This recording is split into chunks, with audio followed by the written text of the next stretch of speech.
Hello everyone, it's time to go leapfrogging. Today I'm going to summarize a movie called Lucy.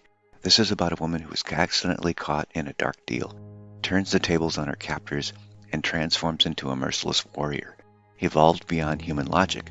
In the opening shot, we see a cell split into multiple other cells. Then we see a proto-human in prehistoric times drinking from a lake. Lucy narrates by saying that life began billions of years ago, and ponders just what we have done with it since then. In the present, Lucy is a young American woman outside a hotel in Taiwan with her week-long boyfriend Richard. He is asking her to take a briefcase up to the room of a Mr. Jang. Even though she is offered $500, she refuses to do anything for Richard without knowing what she is delivering. So he handcuffs Lucy's wrist to the handle of the briefcase, leaving her with no choice. She enters the lobby and tells the clerk that Richard is sending her up to Jang, and then nervously gives her name to the clerk. Lucy looks out the window to see Richard smiling and trying to be encouraging until he's shot and killed. A group of thugs come out of the elevator and force Lucy to go up with them. This scene is juxtaposed with footage of the cheetah chasing a gazelle, mauling it, and then carrying the gazelle's corpse in its teeth. They take Lucy to Jang's apartment. There are bloody corpses on the floor, causing Lucy to vomit. Jang comes out with his hands soaked in blood. He rings up a man on the phone to translate for Lucy. She cries, not knowing what is going on or why any of this is happening. Jang writes down number 140 on a piece of paper, which is the code to open the briefcase. Jang steps into the next room while his men arm themselves with guns and shields. Lucy opens the briefcase, which contains 4 1-kilogram bags of blue powdered crystals. Jang brings in a drugged-up man to snort some of the blue powder. The man briefly convulses and then starts laughing maniacally until Jang shoots him in the head. Lucy is then ordered to do a job, which she refuses to do until she gets smacked. Lucy wakes up in a hotel room. There's a bandage on her stomach. Jang's men come in and throw her some clothes. She's taken to Jang along with 3 other men. A British man known as the Limey comes in to explain to Lucy that she and the other men have a drug called CPH4 stuffed into their lower intestines. The drug is supposed to be the next big thing on the market, and they intend to smuggle it across the world. Afterwards, Lucy is taken to a room and chained up where one of the thugs tries to get into her jeans, then starts kicking her in the stomach, right where they cut into her. This causes a tear in the drug bag, leaking the powder into Lucy's system. She begins to writhe and thrash all over the room, even reaching up to the ceiling, until she falls back down to the floor.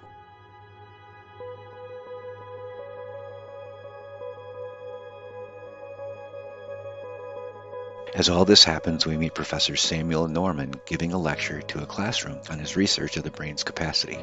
He essentially explains what could happen if humans could exceed beyond the suggested 10% brain capacity that they use, as well as its responses to certain environments.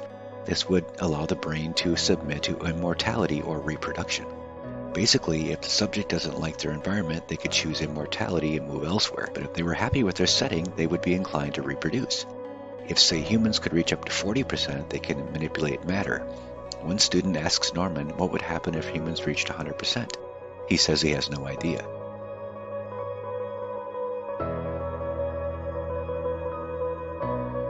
Lucy reawakens with her eyes glowing bright.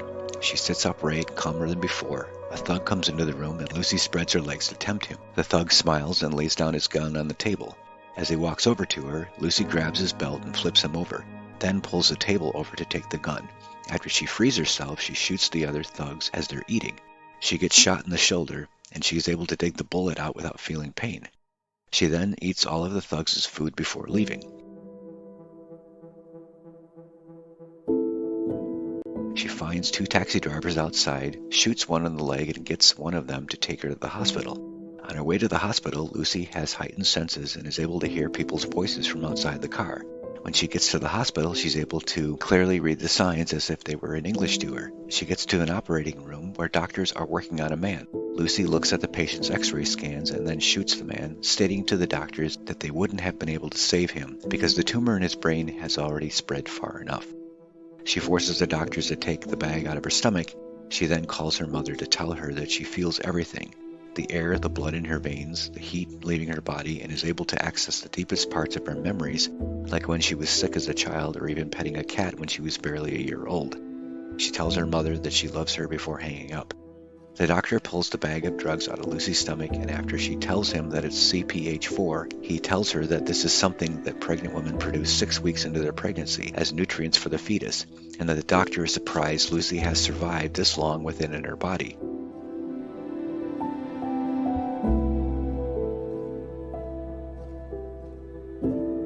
Lucy makes one more stop back to the hotel to find Jang as he is in the middle of getting a tattoo and a facial. He kills his guards and then shoos the tattoo artist away before sticking knives in both of Jang's hands.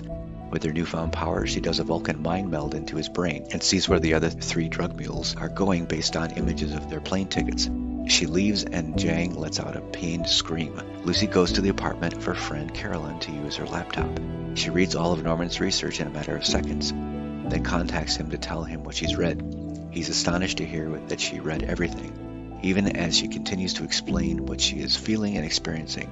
Now that she has reached up to 20% brain capacity, she's able to manipulate electronics, making her appearance on the TV in Norman's hotel room, as well as his phone and his radio. She plans to meet him in 12 hours. Before leaving, she prints out a prescription for Carolyn, telling her that her liver and kidneys are failing, and that she needs to make new lifestyle choices and she'll be okay.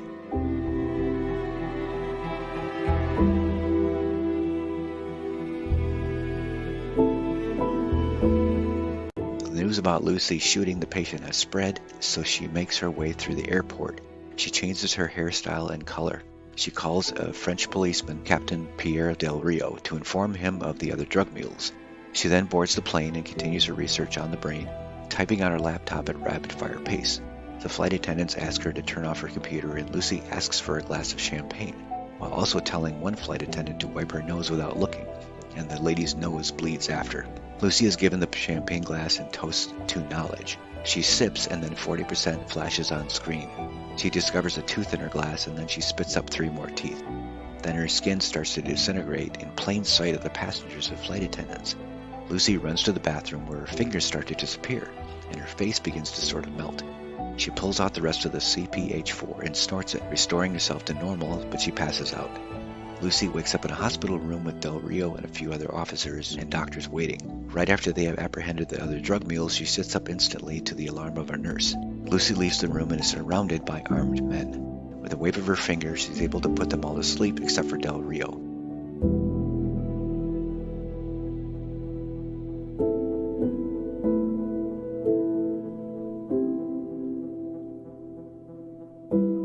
Lucy uses her power to find a new location, taking over Del Rio's car, and driving maniacally through the streets, admitting she's never driven before. Meanwhile, one of Jang's henchmen, G, comes in with more armed men to find the other mules. They take them into the room and cut the drugs out of them after killing them. Together they find Jang's men, and with her brain function now at 60%, she moves them around the hall and prevents G from escaping with the briefcase full of drugs by creating a sort of invisible wall. She swipes the drugs from G and starts to leave, but orders Del Rio to go with her.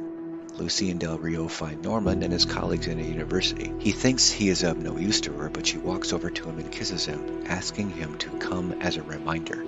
Lucy and Del Rio find Norman and his colleagues in a university where she begins to divulge all she has come to realize with her brain power now exceeding that of a normal human being. While this happens, Jang and his men infiltrate the place and start shooting. Lucy gives the rest of the CPH4 to the professors for them to synthesize into a liquid material that goes into her bloodstream. Her brain function goes to 70% and her hands start to turn into a black, wormy sort of goo that attaches itself to the computers in the room, giving Lucy more energy from matter, and thereby supplying her with an insane amount of power. And her brain function continues to increase. She manipulates matter in such a way that she seems to erase everything in the room, leaving the professors standing in white space.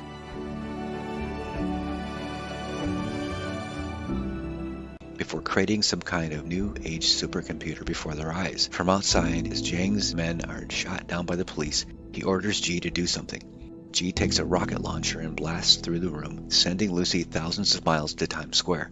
She manages to move time with a wave of her hand. She travels backwards from early 20th century New York to colonial times, even all the way to prehistoric times to come face to face with the proto-human from the opening scene. They touch fingers, sending Lucy through the cosmos and all of space and time, giving her unlimited and infinite power. Jang enters the room and slowly raises his gun to Lucy's head, and then she reaches 100%. Her body disappears, leaving her clothes behind.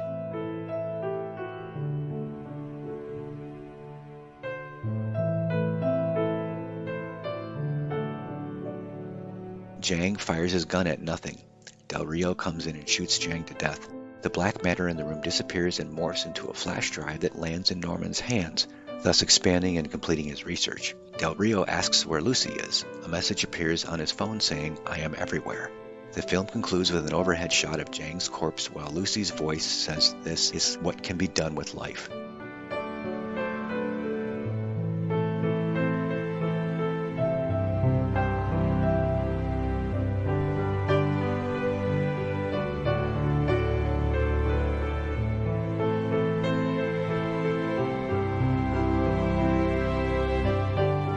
Thanks for watching. Please leave a comment, share, like, and subscribe. And be sure to click the notification bell icon to get new updates. Take care of yourself and take care of each other.